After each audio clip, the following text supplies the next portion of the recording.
تو اس وقت میں تو تبلیغ جماعت والوں سے بدزن تھا. وہ میری گاڑی کے پاس ٹھہرے ہوئے تھے اور مجھ سے کہا, سلام کیا, سلام کر کے مجھ سے پوچھا کہ ایک سوال کرنا ہے. میں تو سوچا کہ کوئی ساحل ہے اور میں نے جو ہے اپنے جیب میں پیسے دینے کے لیے ہاتھ بھی ڈالے. تو بھائی انہوں نے مجھ سے پوچھا کہ بھائی مرنا ہے کہ نہیں مرنا ہے. اب آدمی صبح صبح مرنے کی بات کرے تو آدمی کو بڑا تعجب ہوتا ہے. تو بہت غصہ آیا. میں نے کہا ہاں پہلے آپ کو مرنا ہے, بعد میں مجھے مرنا. اب میں بیٹھ کر کے سوچتا ہوں وہ دور کہ میں روڈ پر کھڑے رہ کر کے جو ہے وہ شربت بیچا کرتا تھا. ایسے مطلب I was totally on the road. لوگ تانے دیتے تھے, بولے یار تبلیغ جماعت والوں نے اس کی زندگی برباد کر دی, اور دل جلتا تھا. تو وہ جو دور تھا نا, اس میں بڑا مزہ آتا. السلام علیکم دوستو, امید کرتا ہوں آپ سب خیر خیریت سے ہوں گے. ابھی ہم آپ کو ایک ویڈیو پلے کروائیں گے اور آپ اس میں دیکھیں گے کہ کس طرح دعوت و تبلیغ کی مدد سے اور اس کی برکت سے ایک نامور فنکار جو کہ فلموں میں کام کرتے رہتے تھے اور فلموں میں ویلن کا کردار ادا کرتے تھے, عارف خان, کہ کس طرح انہوں نے اپنی زندگی بدلی اور کس طرح ان کی زندگی میں اسلام آئی. ویڈیو کو پوری دیکھیں, آپ کو بہت زبردست معلومات حاصل ہوگی. محترم جناب عارف صاحب, یہ تبدیلی کیسے آئی آپ کی زندگی کے اندر؟ السلام علیکم ورحمۃ اللہ وبرکاتہ. الحمدللہ, یہ سوال جو ہے آپ نے کیا ہے تبدیلی کیسے آئی, تو پچھلے کچھ وقت سے کافی لوگوں نے سوال مجھ سے کیا اور میں نے اس کے جوابات دیے ہیں.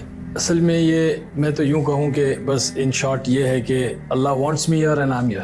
لیکن ہر ایک چیز کا ایک ذریعہ, ایک سبب, ایک اسباب بنتا ہے. تو بس یہ یوں کہیے کہ کچھ محنتیں مجھ پہ کی تبلیغ جماعت والوں نے. آج ہم جانتے ہیں کہ تبلیغ جماعت جو ہے پورے عالم میں اللہ پاک اس کام کے ذریعے سے لوگوں کی زندگیوں کو بدل رہا ہے. مجھے بھی اللہ نے اسی کے ذریعے سے ہدایت دی اور بہت سارے لوگ ہیں جن کی زندگیاں بدلی ہیں الحمدللہ.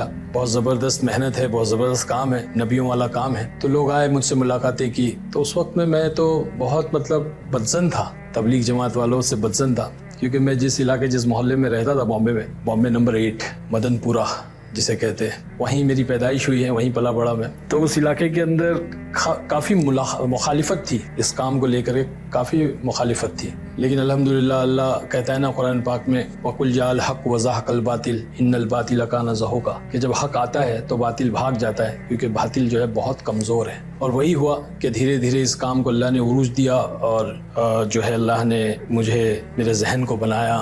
اور جب لوگ ملنے آئے تو واقعہ ایسے پیش آیا کہ ایک بندے تھے, امیر صاحب, جو آئے تھے جماعت میں. میں صبح شوٹنگ پر جا رہا تھا تو آ کر میرے سے ملاقات کے لیے تنہا آئے. کوئی جماعت کی شکل میں نہیں, کوئی ملاقات کی شکل نہیں, بلکہ تنہا آ کر کے وہ میری گاڑی کے پاس ٹھہرے ہوئے تھے اور مجھ سے کہا, سلام کیا, سلام کر کے مجھ سے پوچھا کہ ایک سوال کرنا ہے. میں تو سوچا کہ کوئی ساحل ہے اور میں نے جو ہے اپنے جیب میں پیسے دینے کے لیے ہاتھ بھی ڈالے, کیونکہ ان کے میلے کچلے کپڑے تھے, سفید داڑھی تھی, اللہ کے راستے میں چل رہے تھے. تو میں نے سوچا کوئی ساحل ہوگا, کوئی مانگنے والا ہوگا. لیکن انہوں نے کہا کہ نہیں, مجھے ایک سوال کرنا ہے. میں نے کہا پوچھیے. تو بھائی انہوں نے مجھ سے پوچھا کہ بھائی مرنا ہے کہ نہیں مرنا ہے. اب آدمی صبح صبح مرنے کی بات کرے تو آدمی کو بڑا تعجب ہوتا ہے کہ میں جا رہا ہوں شوٹنگ پر اور اپنے کام پر, اور یہ کہہ رہے کہ مرنا ہے کہ نہیں مرنا ہے. تو بہت غصہ آیا. میں نے کہا ہاں پہلے آپ کو مرنا ہے, بعد میں مجھے مرنا ہے. تو ہنسنے لگے, مسکرائے, کہنے لگے کہ ہاں پہلے مجھے مرنا ہے, بعد میں آپ کو مرنا ہے. لیکن یہ بتائیے کہ قبر کے اندر داڑھی جائے گی کہ گاڑی جائے گی؟ تو میں نے کہا آپ کا دماغ خراب ہو گیا ہے, قبر میں گاڑی کیسے جائے گی, قبر میں داڑھی جائے گی. تو کہنے لگے کہ ہاں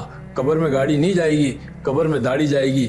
تو پھر گاڑی والی زندگی کے لیے وقت کیوں ضائع کرتے ہو, داڑھی والی زندگی کیوں نہیں اختیار کرتے, داڑھی والی زندگی تو جناب رسول اللہ صلی اللہ علیہ وسلم کی زندگی. بس یہ بات جو ہے دل پہ لگی اور یہیں سے جو ہے نا رخ بدلنا شروع ہوا. اللہ تعالیٰ وہ کہتے ہیں نا, دل سے نکلے جو آہ اثر رکھتی ہیں, پر نہیں طاقت پرواز مگر رکھ. اللہ والے تھے, ان کی کچھ دل سے نکلی بات اور زبان پہ آئی اور اللہ نے میری زندگی بدل دیا. بس الحمدللہ 25 سال ہو گئے, 97 کی بات ہے. اس کے بعد سے اس کام میں جڑا تو پھر پلٹ کر نہیں دیکھا. تو 97 میں آپ نے مکمل چھوڑ دیا؟ ہاں 97 میں میرا بامبے میں اجتماع ہوا, بہت بڑا عالمی اجتماع تھا, بینڈرا کرلا کمپلیکس کا, لاکھوں کا مجمع آیا تھا. تو وہاں پہ اللہ نے مجھے جو ہے وہ قبول کیا. 4 مہینے میں اس اجتماع میں لگا کر کے آیا تھا.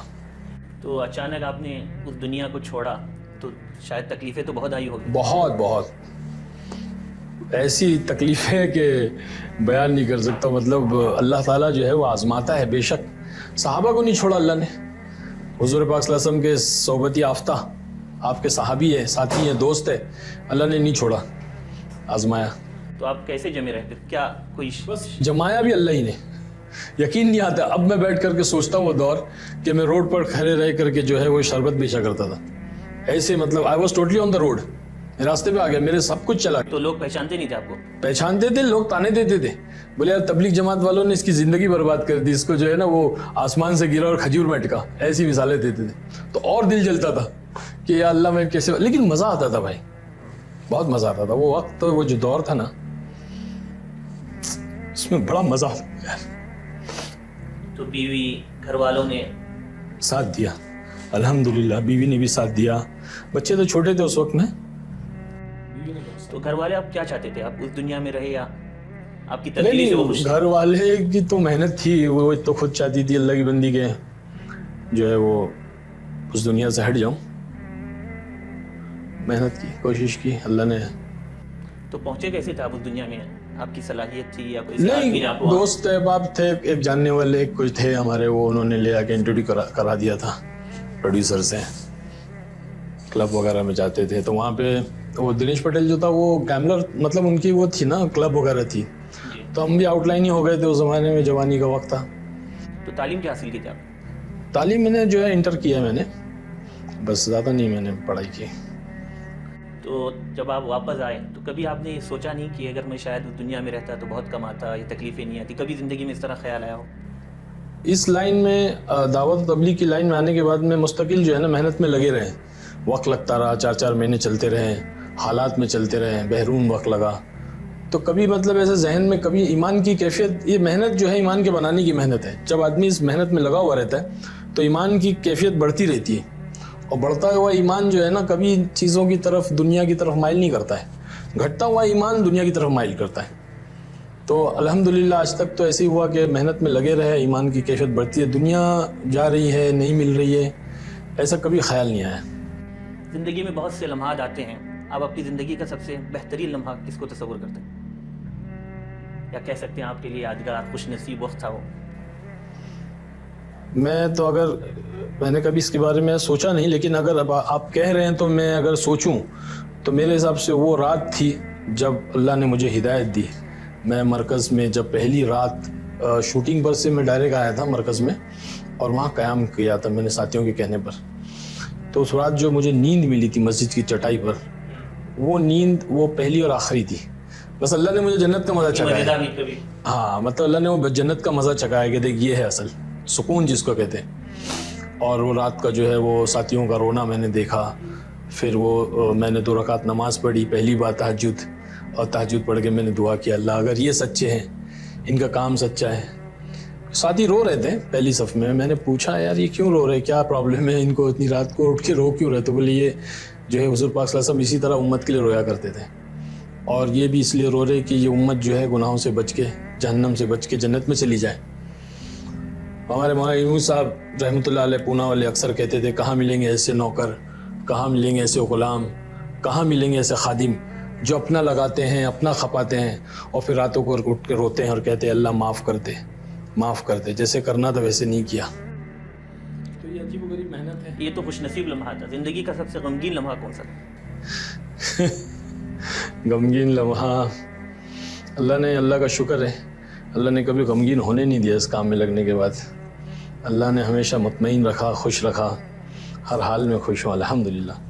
تو اس دنیا میں آنے کے بعد, اس تبدیلی کے بعد, کون سے ایسے لوگ تھے جنہوں نے آپ کا بہت ساتھ دیا, دین سیکھنے کے سلسلے میں ہو, یا پھر کوئی دوسری جو دنیاوی زندگی کے اندر مسائل درپیش ہوتے ہیں ان کا سامنا کرنے کے سلسلے میں؟ سچ کہوں تو جب میں دعوت کی محنت میں لگا, حالات کے دور بھی آئے, تو ساتھ کسی نے بھی نہیں دیا بھائی.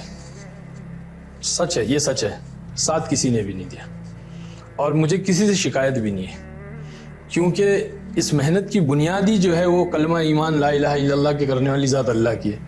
تو جب حالات آئے, جب پریشانی آئی, جب کچھ ہوا تو اللہ ہی سے مانگا, اور اللہ نے کئی قسم کے عجیب عجیب ذریعے بنائے, لیکن مانگا اللہ ہی سے اور اللہ ہی کا ساتھ لیا, باقی کسی مخلوق کے پاس گئے نہیں. اس وقت کیا آپ کی مشغولیت ہے؟ ابھی بنگلور میں میں سیٹل ہوں ماشاءاللہ, 15-16 سال ہو گئے, اور وہاں پہ چھوٹا سا کیفے ہے پانی کم چائے کے نام سے. یہ بامبے کا بہت مشہور ڈائلاگ ہے, پانی کم چائے. تو چائے جو ہے وہ اسی قسم کی چائے بنتی ہے اور بہت مشہور ہے. تو ایسے ماشاءاللہ 2 آؤٹ لیٹ ہیں, اللہ پاک ساری ضرورتوں کو پورا کر رہا ہے الحمدللہ. دعوت تبلیغ میں آنے کے بعد بڑی شخصیات میں کن سے آپ کا خاص تعلق رہا؟ بڑی شخصیات میں تو مولانا طارق جمیل صاحب سے کافی تعلقات رہے, ملاقاتیں بھی رہی اور فون پہ بھی تعلقات, رابطہ. تو مشورے وغیرہ بھی ہوتے ہیں ان سے؟ ہاں, اکثر جو ہے مولانا سے ہی وہ قریب زیادہ رہا ہوں, کیونکہ وہ بہت فکر کرتے ہیں اور وہی شخصیت ہے جو فلم والوں پہ خاص طور پہ فکر رہتی ہے ان کی. مجھ سے کہا بھی تھا کہ سلمان خان سے ملنا, سلام کہنا, کچھ پیغام دیے تھے. میں الحمدللہ ملاقات کر کے میں نے ان کا پیغام بھی پہنچایا, تو ان کو زیادہ فکر رہتی ہے. اور باقی دوسرے ساتھیوں کو اس لائن والوں کے, ایک بامبے میں ہمارے ہے احمد کاسو صاحب, تو وہ اکثر فکر مند رہتے ہیں, ہماری جماعتوں کو بلاتے ہیں. اس علاقے میں بینڈرا میں ہم لوگ رہتے ہیں اور وہاں محنتیں کرتے ہیں. تو دوسرے جو ایکٹرز وغیرہ ہیں جنہوں نے اس زمانے میں آپ کے ساتھ کام کیا, ان سے آپ کی کبھی ملاقات ہوئی؟ تو ہاں, اکثر ملاقاتیں ہم لوگ, تعجب نہیں آپ کی زندگی کو کچھ مذاق بھی اڑاتے ہیں, کچھ سیریس بھی رہتے ہیں, لیکن جو ہے وہ سمجھتے ہیں کہ بھائی یہ کچھ ہے, کچھ چیز ہے یہ جو اس کی زندگی کو بدلا ہے. اور اللہ تعالیٰ وہ تاثر ڈالتا ہے نا دلوں میں. تو آپ کی خود زندگی ان کے لیے ایک پیغام ہے. ہاں بس, لیکن جب تک وہ خود اس ماحول سے, اس گندگی سے نکلیں گے نہیں نا, تو ہدایت کا ملنا اتنا آسان نہیں ہے. اور وہ کہتے ہیں نا کہ اگر وہ ہیرا گندگی میں پڑا ہوا ہے, آپ اس کے اوپر کتنا بھی پانی ڈالو, گٹر میں پڑا ہوا ہے تو گٹر میں ہی رہے گا, وہ گندا پاک نہیں ہوگا. وہ پاک کرنے کے لیے اس کو نکالنا پڑے گا. ہیرے کو نکال کر کے اس کے اوپر ایک گلاس پانی ڈالو گے تو صاف ہو جائے گا. تو اچھے اچھے ہیرے ہیں امت کے اندر, بڑی صلاحیتیں ہیں, بڑی نالج ہے, بڑی جو ہے دین کے تعلق سے بھی نالج رکھتے ہیں, لیکن وہ ماحول اور اس کے اندر جو گندگی میں پڑے ہوئے نا, وہ مسئلہ ہے. عامر خان نے بھی مولانا طارق جمیل صاحب سے ملاقات. آپ سوچئے, اتنا بڑا زبردست ایکٹر ہے اور اتنا اچھا انسان ہے, اتنا پیارا انسان ہے, اور اتنی بڑی ہستی سے ملاقات ہوئی اور بیٹھ کر کے ساری باتیں سنی اور سب کچھ رابطہ بھی رہا, لیکن آئے ہی نہیں کیونکہ وہ ماحول سے نکلنا نہیں چاہتے. اب وہ ماحول سے کیسے نکلے وہ بس اللہ ہی نکالے گا, اپنی تو سمجھ میں نہیں آتا. عارف خان صاحب, یہ تو آپ کی زندگی کے بارے میں کچھ باتیں تھی. آپ ہمارے شہر بھٹکل میں اس وقت آئے ہوئے ہیں, تو اس شہر کو آپ نے کس طرح پایا؟ سچ کہوں تو بھائی بہت پیارے لوگ ہیں, بہت نرم دل لوگ ہیں, اور بہت ہی جذباتی لوگ ہیں اور خدمت گزار. جن کے پاس میں آیا ہوں, ہمارے جگتی ٹریولز والے ریاض بھائی, ان کا مہمان ہوں, ان کے بہنوئی ہیں ارشاد بھائی, وہ دونوں میری اتنی خدمت 2 دن سے کر رہے ہیں کہ میں بتا نہیں سکتا ہوں. بھائی لوگ کی خدمت کوئی سگا بھائی بھی اتنا نہیں کرے گا, اتنی محبت, اتنی خدمت کی, رونا آ جاتا ہے قسم سے. اور چھوڑنے تیار نہیں ہے, لیکن ابھی مجھے بھی تقاضے جانا ہے. انشاءاللہ میں پھر آؤں گا اور وقت لے کر آؤں گا اور دین کی نسبت سے آؤں گا, کیونکہ ابھی میں تو دنیاوی کام سے آیا تھا اور اجتماع تھا, تو یہ نیت کی تھی ایک دن اجتماع بھی اٹینڈ کیا میں نے. پورے ہمارے بنگلور کے ذمہ دار حضرات, فاروق بھائی سب آئے تھے. تو ماشاءاللہ بھٹکل والے تو ویسے بھی ہم نے بھٹکل کے بارے میں بہت سنا تھا, اور ایک تمنا تھی بھٹکل آنے کی. یہاں کی دینداری اور یہاں کی محبت, یہاں کے لوگوں کی نرمی کے بارے میں بہت سنا تھا, دیکھ لیا. ماشاءاللہ اللہ بے انتہا قبول فرمائے. تو آپ فکر خبر کی اس وقت اسٹوڈیو میں موجود ہے, آپ نے یہاں کی ایکٹیویٹیز بھی دیکھی, اس حوالے سے کیا آپ؟ بھائی ماشاءاللہ دل باغ ہو گیا, اور بڑی دعائیں نہیں کر رہے. اللہ آپ لوگوں کو خوب ترقی عطا فرمائے, خوب کامیابی عطا فرمائے, آپ کے مقصد تک آپ کو پہنچائے اور عافیت عطا فرمائے, نظر بد سے بچائے. ماشاءاللہ بہت بہترین کام, اور یہ امت میں بہت ضروری ہے. میں تو سمجھتا ہوں کہ اس کو تو اور زیادہ شائع کرنا چاہیے, اور زیادہ اس کو پوری دنیا میں اور ورلڈ کے حساب سے لے کے چلنا چاہیے. ہمارے نیوز چینلز نہیں رہنے کی وجہ سے آج ہم لوگ جو ہے نا سارے لوگوں کے نشانے بن رہے ہیں. تو دشمن ہمارے پہ جو ہے نا وہ باقاعدہ وار کر رہا ہے. یہ چینل, یہ آج کی ایک قلم ہے, یہ چینل بہت ضروری ہے. چلتے چلتے ہم چاہیں گے کہ آپ ہمارے ناظرین کو ایک مختصر سا پیغام. بھائی الحمدللہ پیغام تو یہی ہے, اور ہمیشہ سے رہا ہے, 25 سال ہو گئے یہی پیغام دے رہا ہوں کہ بھائی اللہ کی راہ میں نکلے. اللہ کی راہ میں نکل کر کے اپنے آپ کو بھی نکالیں, بچوں کو نکالیں, اپنی اہلیہ کے ساتھ بھی نکلیں. یعنی کہ پوری فیملی جو ہے اللہ کی راہ میں وقت لگائے, چاہے جتنا ہو, 3 دن ہو, 40 دن ہو, 4 مہینے ہو. کیونکہ میں تو بھائی دعوت تبلیغ میں لگا ہوا ہوں, اور بس یہی انتظار میں ہوں کہ کب یہ داڑھی قبر کے گڑھے میں جائے گی. تو میرے یہی پیغام ہوتا ہے, کیونکہ میری نظر, میری نگاہ, میری سمجھ میں تو یہی ہے کہ بھائی دعوت کی محنت ایک آسان محنت ہے, ہر کوئی کر سکتا ہے, اور اس کے ذریعے سے کامل دین, اکمل دین اپنی زندگی میں آ سکتا ہے. اور دین ہوگا تو کامیابی ہے, دین نہیں ہوگا تو کچھ بھی. خوش آمدید دوستو, امید کرتا ہوں ویڈیو آپ نے پوری دیکھی ہوگی.